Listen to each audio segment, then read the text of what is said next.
இப்போதைய காலகட்டத்துல இந்த ரம்புட்டானுடைய சீசன் அதிகமாவே இருக்குது. அதிக அளவுல கொள்வனவு செய்து எல்லாருமே விரும்பி வாங்கி சாப்பிடக்கூடிய வகையில இருக்குது. இந்த விடயம் இப்போ ஒரு பாரதூரமான விளைவை ஏற்படுத்தி இருக்குது. யாழ்ப்பாணத்துல கொக்குவில் இருக்கக்கூடிய ஒரு வீதியோர கடை இயங்கிக் கொண்டிருக்குது. அதாவது ரம்புட்டான் விற்பனை இடம்பெற்றிருந்தது.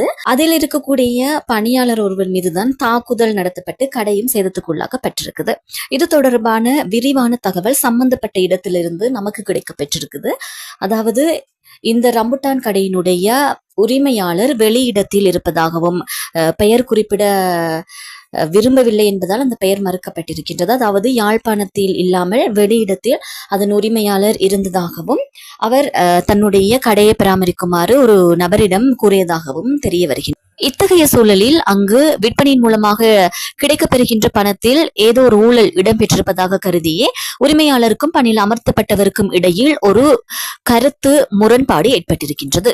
அங்கு பணிபுரிந்து கொண்டிருந்த அந்த நபர் பணியிலிருந்து நீக்கப்பட்டிருக்கின்றார். நீக்கப்பட்ட அதாவது 28ஆம் தேதி ஜூலை மாதம் 28ஆம் தேதி வரைக்கும் அந்த நபர் பணிபுரிந்ததாகவும் அன்றிலிருந்து நீக்கப்பட்டதாகவும் உடனே அந்த இடத்திற்கு வேறொருவரை 29ஆம் தேதியிலிருந்து நியமித்ததாகவும் தெரிய வருகின்றது.